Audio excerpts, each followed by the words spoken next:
No one expected Michelle Obama to say it out loud, and certainly not in federal court. The moment the judge asked for final remarks, Michelle rose slowly, calm, calculated. Her eyes scanned the room like someone measuring danger, not delivering a closing statement, but lighting a fuse. "There's a document the CIA never meant to surface," she began, her voice deliberate. "But today, this courtroom will see it, and America will feel it." The oxygen thinned, a prosecutor's hand trembled, and a pen clattered to the floor. Michelle reached into her coat and placed a sealed black envelope marked "Eyes Only" on the bench. The courtroom lights flickered. Monitors glitched. Somewhere, deep inside the courthouse, alarms triggered silently.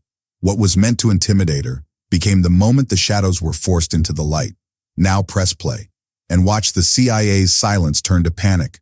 The screen had frozen on her face, eyes wide, mouth parted mid-syllable, one finger raised like she was trying to stop the world from spinning. The courtroom was packed, suffocating with press and aides and thick federal silence. And yet it was the video playing above the judge's bench, flickering on a loop without sound, that detonated the room. Michelle Obama didn't flinch. She had seen it before. The others hadn't.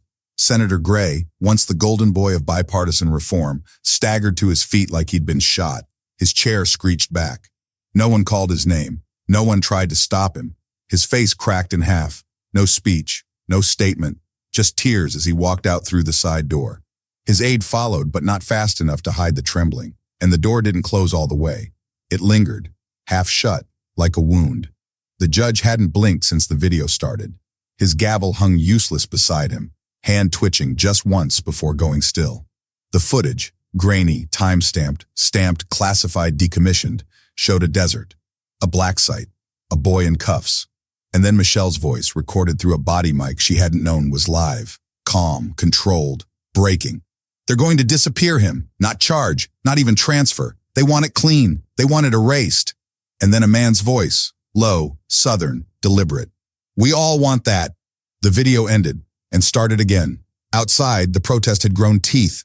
The chant twisted into a howl, a roar of grief with nowhere to land.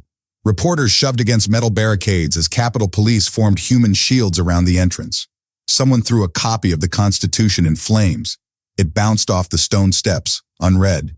Inside, Michelle finally moved. Her suit, cream-colored and pressed to perfection that morning, looked like it had aged a decade from her right eye. No smudge, no cry, just the weight of something that didn't have words anymore. She reached into her folder, pulled out a letter, yellowed at the edges, handwritten. It shook slightly in her hand. "This is dated March 18th, 2015, she said. Signed by Director Hensley. It authorizes unsupervised detention of minors in overseas sites. Coded under education and reintegration." No one asked her how she got it. No one dared. The prosecutor's jaw locked. He was young, too young to be here, too clean. His mouth opened, then shut. The moment begged for objection, for outrage. It got none. The silence roared. Then came the scream. Not from Michelle, not from the judge, from the gallery. It ripped through the stillness like a war horn, high, shrill, human. A mother, maybe, or a sister, someone who recognized the boy in the video. She didn't faint. She stood, then collapsed sideways into the wooden pew, arms around herself, mouth open in a scream that wouldn't stop even when her voice gave out. The judge stood. "Order," he said, but it didn't matter. The courtroom had already broken. A security officer moved toward the gallery, hesitated, then stopped. No one moved to restrain the woman. No one dared touch her. Michelle looked at the judge, not defiant, not proud, just steady, wrecked, but steady. "I brought this to your chambers 6 weeks ago," she said. "You didn't respond." His face betrayed nothing, but his eyes, those old, brittle eyes, turned downward like he was looking for a floor that had vanished beneath him. The lights above flickered, not dramatically, just enough for people to glance up, and then they held. Michelle unfolded the second paper. "This one's more recent," she said. "Emails between Langley and DOJ. They reference redactions of federal records, expungement orders issued before charges were filed. No trials, no juries, just silence." She handed it to the clerk. Her hand grazed his. He recoiled, barely. Across the room, a federal marshal leaned forward to whisper into another's ear. A glance passed. The tension shifted, subtle but surgical. A readiness, not for justice, for damage control. And that's when the courtroom doors blew open, not violently, just wide. A man in a dark suit walked in, No name badge, no expression, just presence. And when he moved to the front row and sat next to the screaming woman who had gone utterly silent, everyone knew the rules had changed. Michelle didn't turn to look at him, but the video looped again. This time, the sound wasn't muted, and as the boy in the footage looked into the camera and said, "My name is Khalid," the judge closed his eyes. The storm had already hit. Now came the reckoning. The room they had once shared was windowless, pale green, and never acknowledged in any directory. It smelled like cold coffee and hot toner. The walls held no paintings, only magnetic whiteboards stained with strategy and initials, hundreds of them. Some circled in red, others crossed out with thick black ink. There was no furniture that didn't roll, no conversation that didn't leave blood behind. They met there once a month. 4 of them then. Now only 3 remain in play. One would go to ground, another would rise like a pyre. Michelle Obama had called it the quiet furnace, a place where American futures were drafted behind whispers and biometric locks.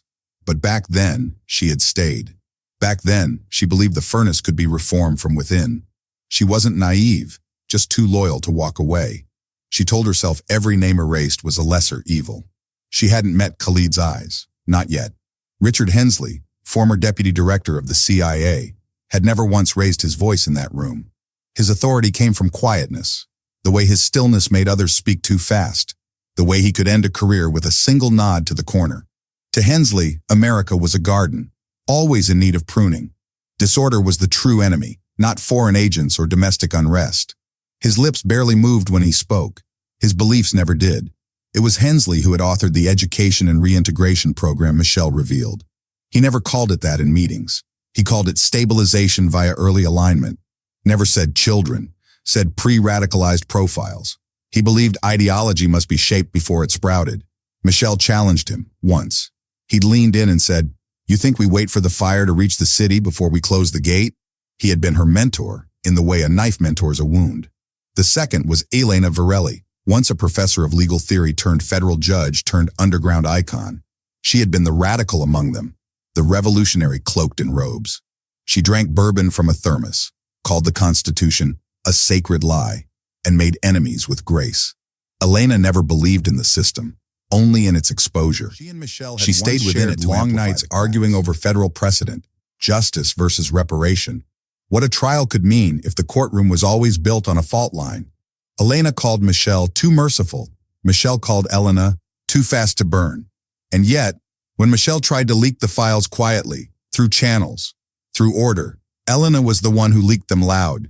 It was her signature on the upload that birthed the video. Not anonymous, full name, no filter. She called it atonement. Michelle called it betrayal. And then there was Kareem West, now just a name in whispered testimony, but once the glue that kept them from imploding. Former Army intelligence, survivor of 3 failed deployments, and a master of quiet survival. Kareem believed in nothing but staying alive. He was the first to understand that everyone in the room thought they were right. He was the last to believe any of it would last. Kareem and Michelle were never close, but they shared a kind of sibling grief, the knowledge that hope gets people killed faster than cynicism. When the Khalid tape first surfaced, it was Kareem who intercepted it. It was Kareem who warned her not to open the file. "Once you see it," he said, "you don't get to be who you were before." She opened it anyway, and Kareem disappeared. Some say he's in Istanbul. Some say he's dead. Others say he's the one who delivered the yellowed letter to Michelle's mailbox in Chicago. No return address, just the words, "What you let happen," scribbled in the corner. The storm didn't begin with Khalid. He was just the match. The real fire had been building for years, through broken chain of command decisions, budget reallocations, midnight authorizations, drone strikes scrubbed from public logs. Hensley buried the evidence. Elena dug it up. Michelle tried to triage the wound, and Kareem walked away before the house came down. But they had once laughed together. That's what no one outside the furnace understood. There were shared bottles, shared losses, late-night confessions. They had argued like siblings, mourned like allies. There were birthdays remembered, children's names memorized. Michelle had held Elena's hand when her mother died. Kareem had driven Hensley home once, too drunk to admit his son had overdosed that morning. They were human. And then the system asked them to choose. Security or truth, loyalty or conscience, control or collapse. Michelle chose to reveal. Hensley chose silence. Elena chose flame. Kareem chose the exit. And now the courtroom roared with the sound of that choice made flesh. Khalid's voice, over and over, never older than 12, never blinking, never understanding what the footage would become. "My name is Khalid," he said again, "and I didn't do anything." In another universe, those words would not matter. In this one, they set the match to history. Elena hadn't appeared in court. She was barred by the circuit after her public leak, but her statement had been entered into the record. It wasn't legal language. It was a curse. If justice requires this child's silence, then let justice starve. Hensley, meanwhile, had gone full shadow. No interviews, no appearances. A subpoena had been issued and immediately sealed. Someone had sealed it. The clerk's login was scrubbed. Michelle suspected who, but said nothing. Because once Hensley had given her a choice years ago in that windowless room. He showed her a photo of a burned compound, a drone image, a timestamp. He asked her if she wanted to know what happened next. She said no. He smiled just a little. "Good," he said. "You still sleep. Don't ruin that." Now she didn't sleep, not for months. And Kareem had left behind a note in her inbox the day before the trial. No subject line, no sender traceable, just one line.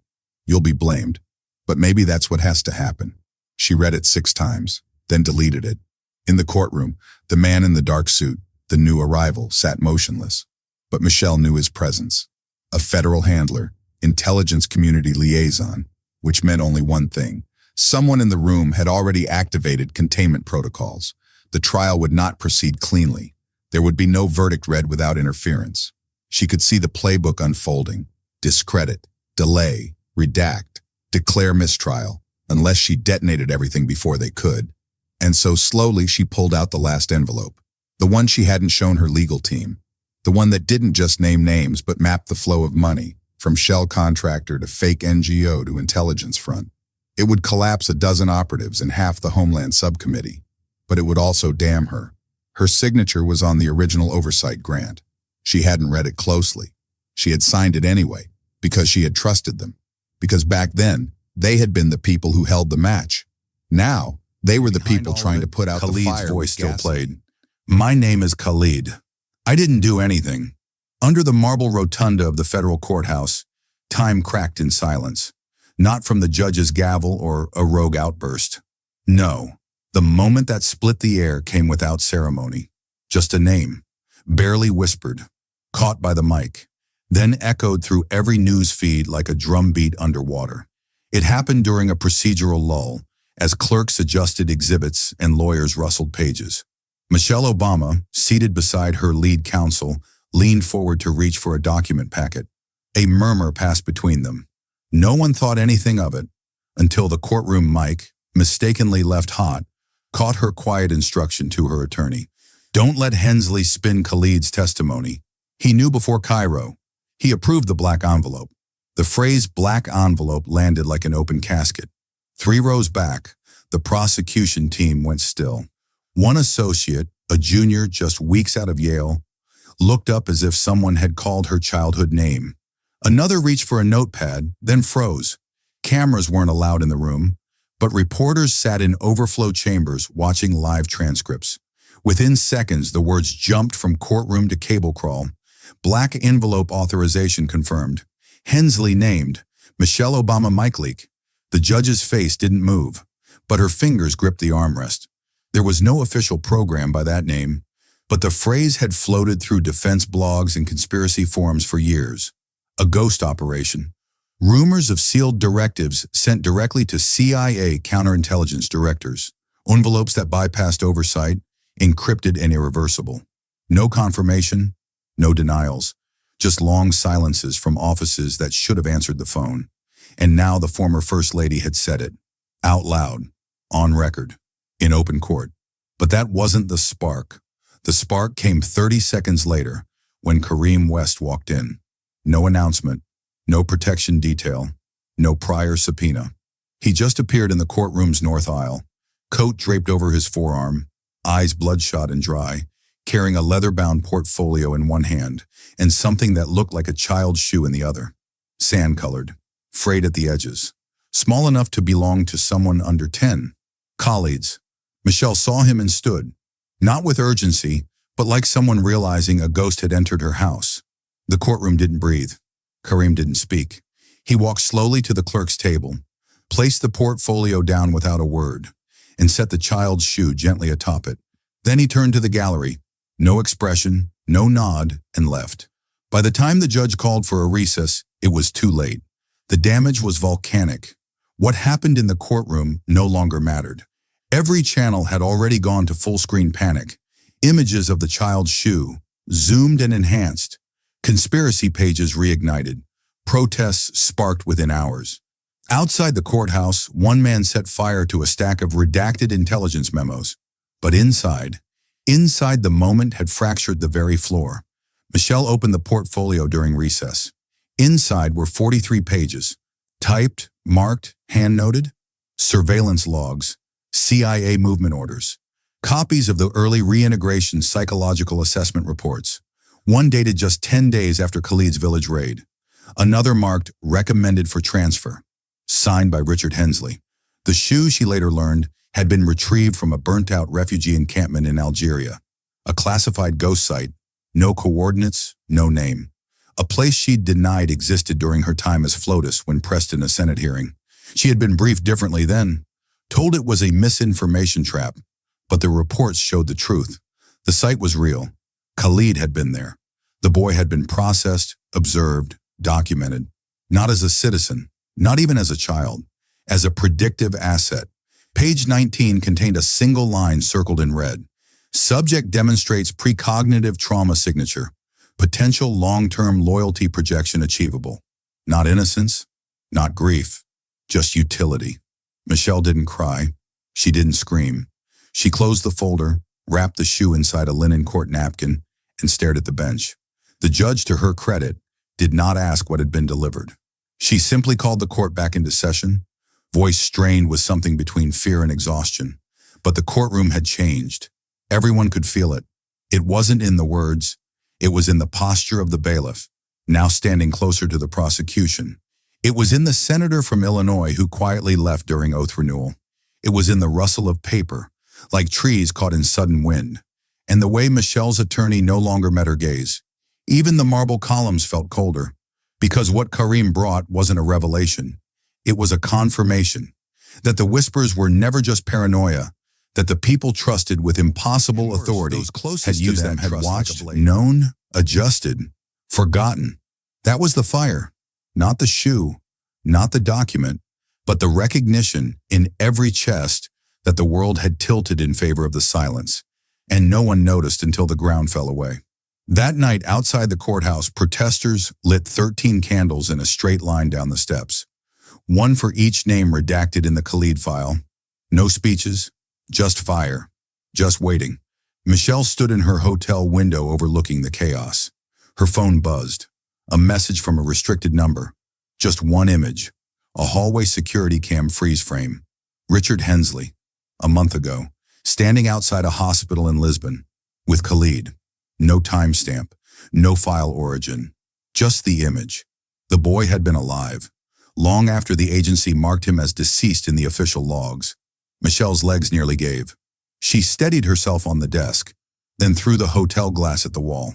This wasn't politics. This was personal. She turned off the lights, left the phone on the carpet, and sat in darkness. Somewhere in the city, Elena was watching the news. And though she hadn't stepped into a courtroom since the leak, her shadow still haunted every sentence. She lit a cigarette with shaking hands and whispered the same thing to herself she'd said the day she resigned from the bench. Truth doesn't burn clean. That spark, Karim's walk, the hot mic, the child's shoe, wasn't about a secret exposed. It was about the unbearable weight of everyone already knowing and doing nothing until one man showed up carrying a shoe. And now the question wasn't who was guilty. It was, what happens to a nation that finally sees itself in the mirror and doesn't look away? Under the charred weight of the day after, nothing in Washington moved the same. The wind curled harder around the courthouse pillars. Journalists no longer ran. They drifted, whispering as if any sudden movement might detonate the next truth. The judge's chambers reeked of lavender-scented candles, desperately trying to mask the dread crawling through the paneling. No one wanted to be the first to speak Michelle Obama's name aloud, not because of guilt, because of awe. She had cracked the seal on something older than law. Now every hallway echoed with the soft panic of secrets scrambling to dig deeper before daylight. That morning, the first email hit the dark feeds. An attachment, unsigned, undated, but confirmed by 6 former staffers as authentic. Subject line, Proposal Continuity Plan K. From Elena Martinez's private DOJ server, sent to a richard.h.nsc at secure.whitehouse.gov. It outlined a secret legal protocol bypassing federal oversight in the event of classified psychological liabilities emerging in minors from conflict regions. In plain terms, a contingency for children like Khalid, deemed emotionally volatile with anti-state potential. What the email didn't include, but what a follow-up leak made clear, was that Michelle Obama had co-signed the early framework for that proposal. During her time as First Lady, in a line marked Advisory Input Domestic Stability Outreach, her initials were there, alongside an annotation, Preemptive Compliance Necessary in Year 3. The leak didn't just implicate her in knowledge, it showed she helped shape it.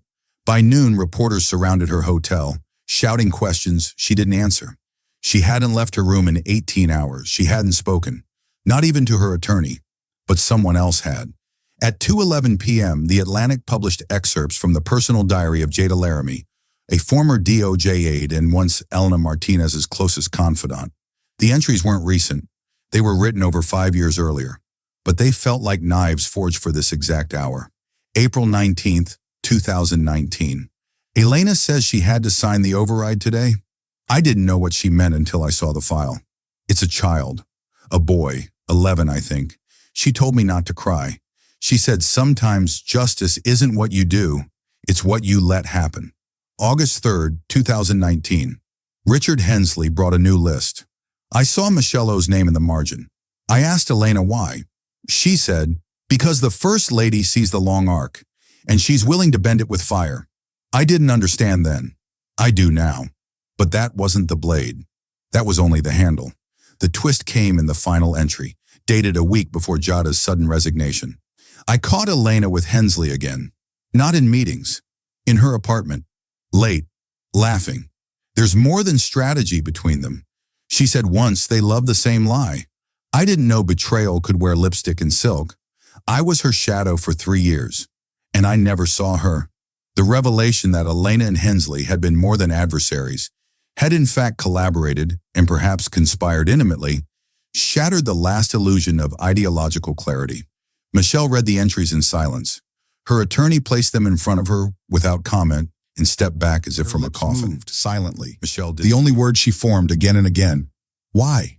Because even betrayal can make sense when it's political, strategic, survival-based. But love makes betrayal unbearable.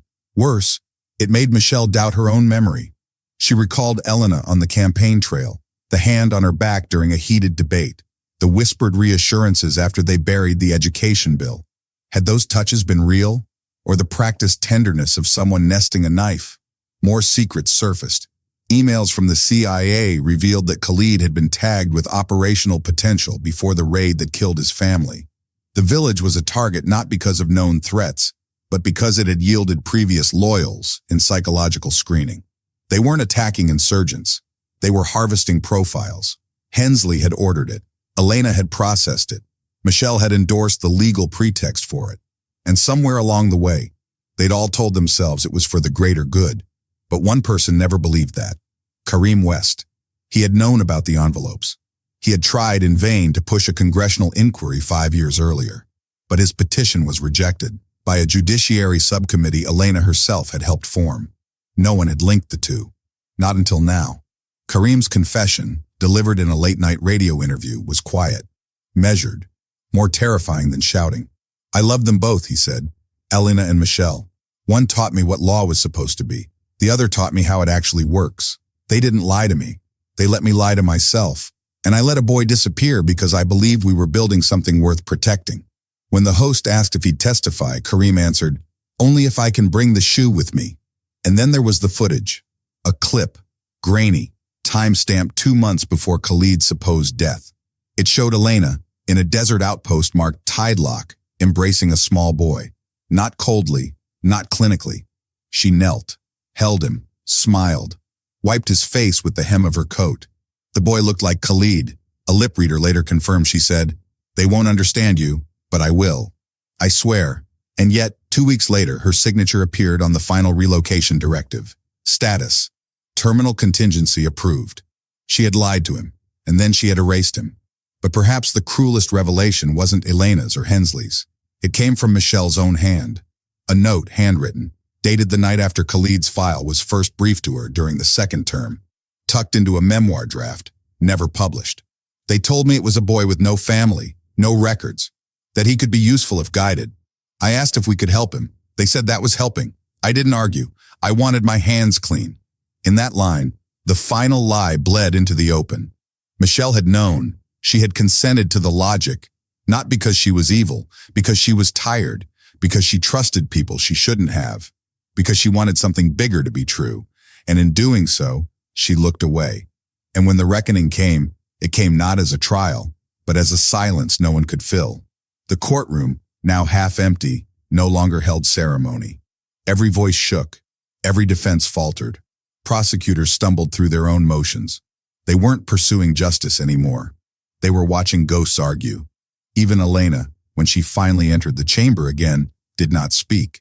She carried no files. She wore the same dress from her confirmation hearing, though it hung looser now. When she passed Michelle, they didn't speak, but their eyes met, and something passed between them. Not apology, not forgiveness, recognition. Two women who had burned down the same house to save different ghosts, and were now trapped in the ashes together.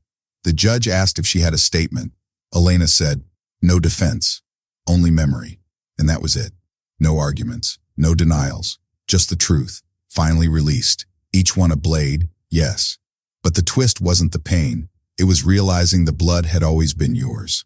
Under a sky turned copper with smoke, the gates of the Justice Department trembled from the weight of thousands. They didn't chant slogans. They didn't wave flags. They simply stood, silent, thick-shouldered, arms crossed, like a wall daring the system to take one more step forward.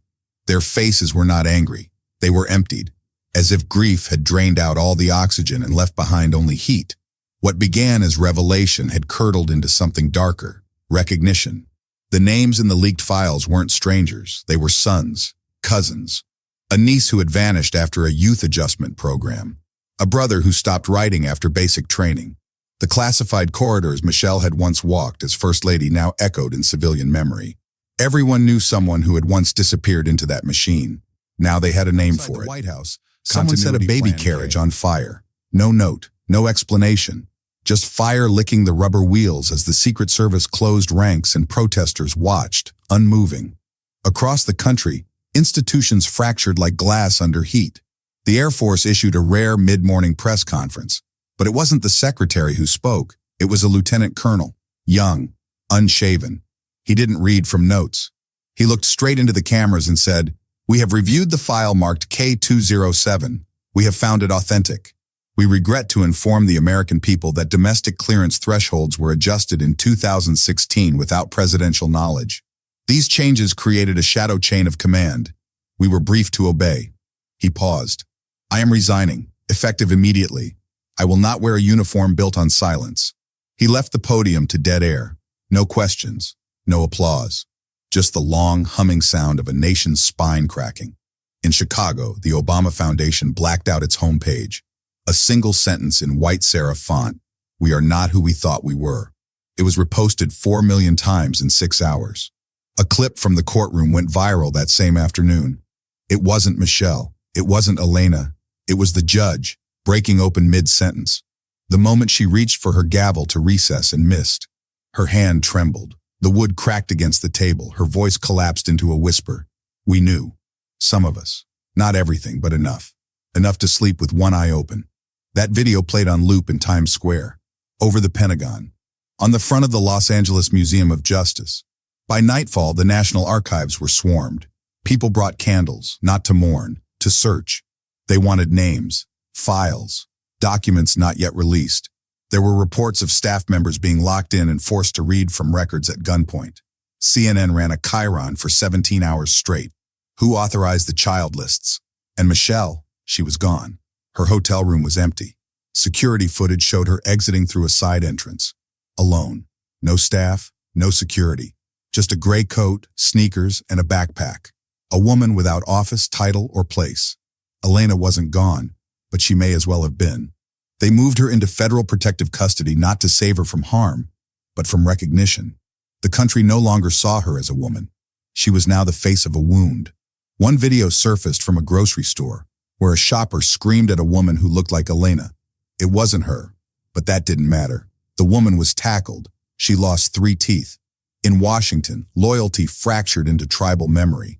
Some still defended Michelle, not out of ignorance, but out of need. They couldn't believe someone they had followed through hope and policy and pain could be complicit. They posted photos of her with school children, wrote op-eds titled, "Complicity is not corruption." Others weren't so restrained. A trending video showed former White House aide Marcus Braxton standing outside the Capitol with red paint smeared across his shirt. "I worked in the East Wing. I carried Khalid's file.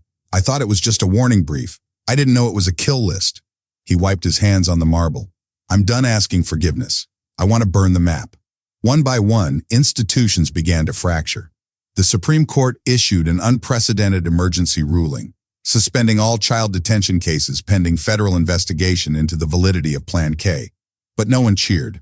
By then, the public no longer trusted verdicts. The next day, Justice Alton resigned. He had written 2 previous opinions citing intelligence gathered from pre-behavioral assessments, a phrase now known to be euphemism for the same program Khalid vanished under. In his letter, he wrote, "The robe was supposed to mean something. I no longer know what."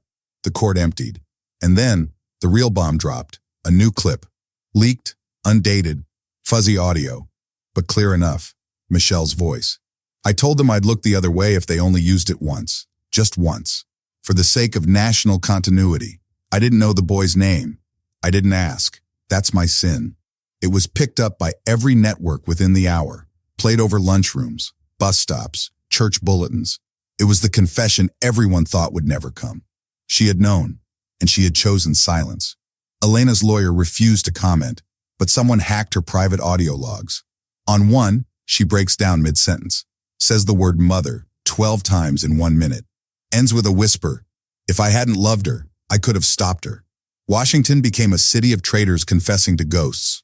Former CYA officials held a private summit in Iceland, declared the agency compromised beyond repair. One burned his credentials on live stream, said he was doing it for Khalid, for the boy we made disappear. Khalid's name was now spoken like a prayer and a curse. Children began writing it in chalk, just Khalid, as if to remind the world this started with a child, not a scandal. But in the end, even the child's name couldn't soften the blow. Michelle's foundation was stripped of federal grants. Her publishers paused all releases. Her speaking engagements were canceled indefinitely. Schools pulled her portrait down from the library walls. One school in Baltimore staged a symbolic burial. Students lowered her autobiography into a wooden box, said nothing, walked away. But silence wasn't universal. Rage returned, in waves. A rogue former aide leaked a final classified memo titled Project Helix. It listed 27 more names. Children marked for psychological detainment based on emotional volatility assessments. None older than 14. 3 were still missing. The public snapped. The Washington Monument was graffitied with the words, "Beloved murderers." And beneath it, in dripping red, "We made you gods. You made us orphans." The last remaining cable anchor to defend Michelle cried on air. Real tears, not out of guilt, but confusion. "I would have followed her into war," she whispered, "and she walked us into something worse." When the broadcast cut, the camera stayed live for 6 seconds too long. She was still crying. The courtroom was full, but no one spoke. No clatter of laptops, no coughs, no restless shoes against marble, just silence, thick like smoke before a firebomb. Elena sat stiff in her seat, the folds of her blazer clinging to sweat and fear. Across the aisle, Michelle returned to the bench she'd once refused to sit on, but this time she wasn't there to testify. She was the subject. A sealed envelope lay on the judge's desk. It bore no markings, no classification tags, just one line in heavy black ink. Transcript D, audio verified. The judge didn't look up. She slid the envelope open with a mechanical calm, extracted the sheet inside, and read aloud, as if speaking from a grave someone else had dug. In the event that Continuity Plan K breaches psychological containment protocols, All non-compliant minors shall be processed under Clause 46. Operational clearance co-signed by MRO. The courtroom gasped. Not whispered. Gasped. MRO, Michelle Robinson Obama. The judge folded the transcript slowly. Her hands shook. She reached for her gavel, then stopped, as if the act would implicate her too. As if she had signed something long ago and forgotten what it meant. Michelle didn't flinch. Her lips parted, but nothing came out. It wasn't shock. It wasn't guilt. It was something deeper. Recognition.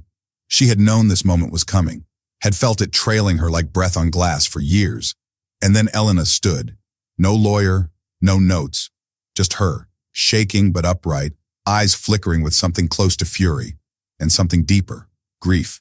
The kind that doesn't cry, the kind that crawls. I asked her once, Elena said, her voice cracking.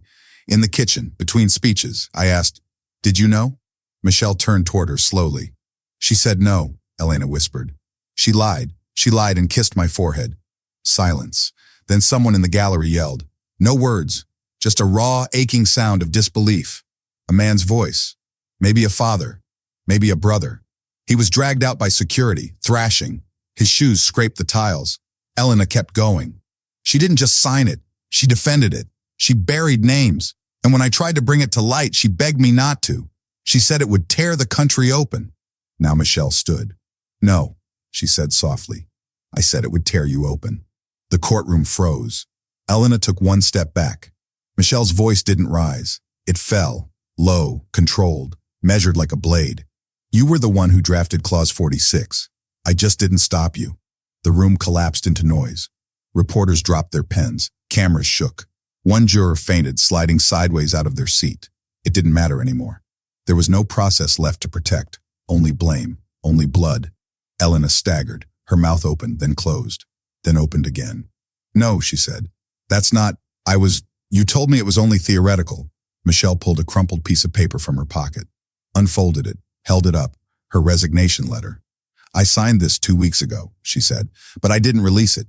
Because I knew the truth wouldn't be enough. They'd need a villain. They'd need someone to blame. She held Elena's gaze. So I let them choose me.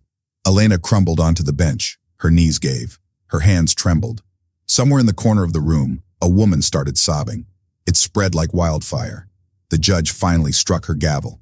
This court is in recess. It wasn't justice. It wasn't closure. It was an escape hatch. And even that felt like a betrayal. Outside, the protest had grown into a siege. Banners hung from scaffolding. Execution. Clause 46. Someone projected the leaked audio across the face of the courthouse, Michelle's voice echoing from every angle. I didn't ask the boy's name. That's my sin. When they finally released the verdict, no one cheered. Michelle was found guilty of obstruction and complicity in unauthorized intelligence programs. Elena, acquitted by legal standard, but not by public sentiment. One walked away in handcuffs. The other walked away branded. The country saw the footage. Elena exiting the courthouse, her head bowed. Protesters throwing red paint. One hit her in the shoulder, another in the cheek. Security did nothing. She didn't flinch. That night, someone hacked the Capitol Rotunda's lighting system, projected her face onto the dome. Underneath, the architect of silence. The next morning, she resigned from her Senate post, not with a press conference, not with dignity, just a note left on her office chair. I wanted to believe in institutions. I forgot who built them. The final blow came days later, not from a trial, not from a judge, from Khalid himself, or rather from his brother. An old recording surfaced, a voicemail from 2016 dated 4 days after Khalid's disappearance. He's crying, desperate. They took him from school. They said it was for tests. We never saw him again. My mom went to D.C. twice. She had pictures. She begged someone named Elena. I heard her say it. Elena said, "It's been approved." The audio was authenticated.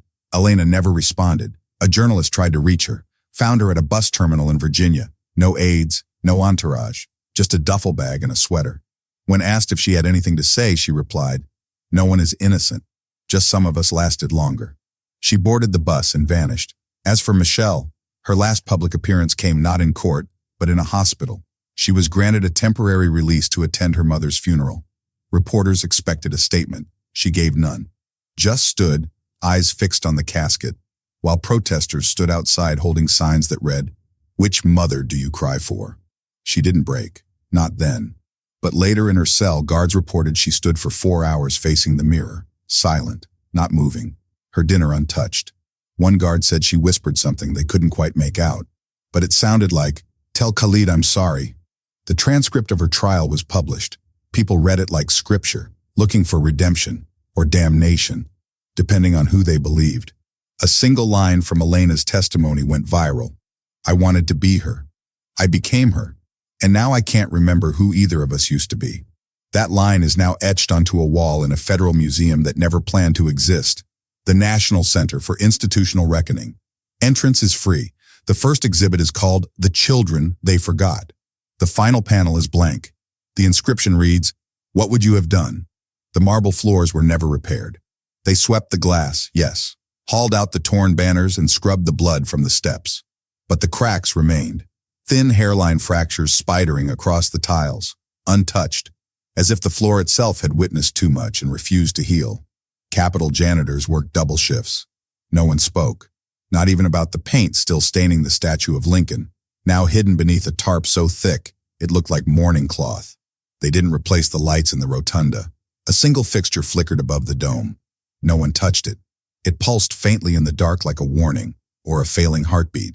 3 weeks after the trial ended, a school in Baltimore added a new unit to its civics curriculum: emergency protocols and democratic decay. A 6th grader raised her hand and asked if Michelle Obama was a good person.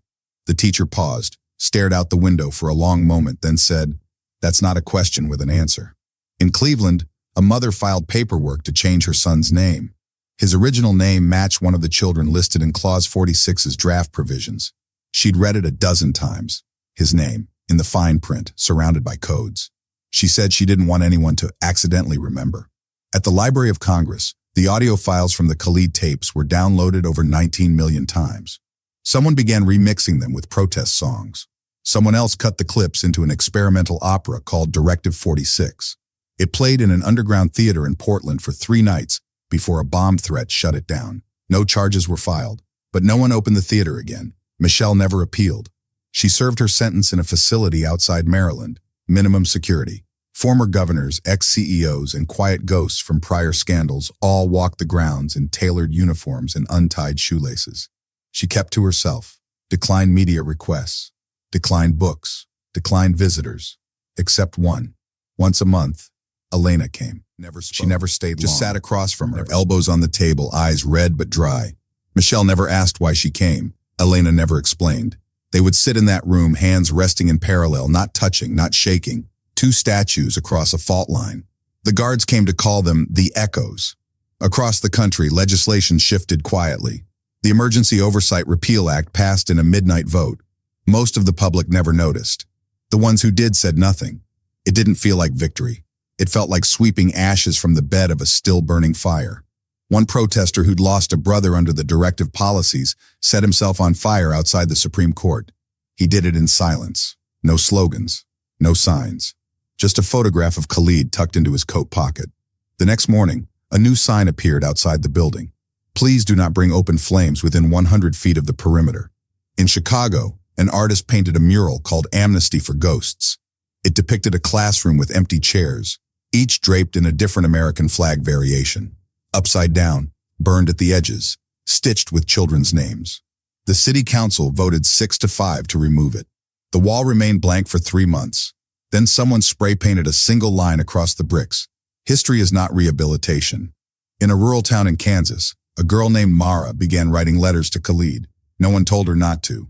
Her parents thought she'd stop eventually. But every week she wrote, in crayon. Sometimes just one sentence. "I hope you're somewhere warm." She'd never met him. Her school posted the letters on a bulletin board. By spring, 20 other students had joined her. The government launched a formal truth commission. Its first chairperson resigned 2 weeks later, citing conflict of conscience. The second was assassinated in a car bombing never claimed by any group. The third, a former UN diplomat, released a 1-sentence press statement after her first month. "There are some truths we cannot institutionalize." No one replaced her. The day Michelle was quietly transferred to hospice care, a former aide released a never-before-seen photo. Michelle and Elena, 15 years earlier, standing together at a rally, arms linked, mouths open mid-chant. The caption simply read, We forgot what we were fighting for. Elena disappeared from public life. Rumors said she moved to Maine. Others claimed she'd taken a new name, enrolled at a seminary, and never spoke again. The only confirmed sighting was from a waitress in a small-town diner, who claimed a woman matching her description once left a $100 tip on a black coffee and asked for a pen. She used it to carve something into the table. It read, "Justice isn't a verdict. It's the questions we stop asking." Michelle died on a Thursday. The news was leaked, not announced. The White House issued a one-line statement. "We honor her service." No funeral, no ceremony. Her body was cremated per her request, her ashes scattered over Lake Michigan. 2 days later, someone threw a stack of declassified papers into the reflecting pool in D.C. Dozens of tourists waded in to collect them. Some were blank, some contained names. Most were redacted. No one knew who threw them. No one tried to stop them. In the end, nothing rose from the rubble. No new leader, no catharsis, no truth everyone could agree on. Just shadows, walking beside people who used to believe. Just glass beneath boots no one remembered breaking. And in the middle of it all, a new law passed, the Child Detainment Prohibition Act. It banned everything Clause 46 ever authorized. It passed 98-2, but no press conference followed. No parades, just a memo. Just another line in the ledger of wounds. One analyst noted, "It's the first bill in history that no one took credit for." That night, someone spray-painted the Capitol gates again, just one word. Remember. But memory is not justice, and silence is not peace. It ended with a pen, not a gun, not a scream, just a pen, and someone brave enough to sign. But before that moment, before the ink dried and the headlines faded, there was a breath, a pause, a decision no one saw. Someone alone in a room, weighing the cost of truth against the comfort of forgetting. That's the moment that mattered, not the trial, not the rage, not the camera flash, the silence before the signature. And maybe that's the real story, not the fall of institutions or the names carved into marble, or the laws we pass to pretend we're healing. Maybe the truth is smaller, quieter. The truth is what you do when no one's watching, who you stand by when the crowd moves on, who you become when your heroes break. Who once believed in order, wrote her confession in ink and never asked for forgiveness. Elena, who once whispered fire into the hearts of millions, walked away before anyone could decide what she was. Khalid, who was never meant to survive, became a name no government could erase. And now you're left here, with the documents redacted, the statues veiled, the verdict given. So what would you have done? Would you have taken the deal, stayed silent, burned the tapes? Would you have stood beside the woman with the pen, knowing it would end her? Or do you still believe in clean endings, in villains and victors, in a justice that wraps up before the credits roll? Because if so, you weren't really listening. And if not, then maybe you're ready to ask yourself the one question this story was always leading to. Who would you protect if no one ever thanked you for it?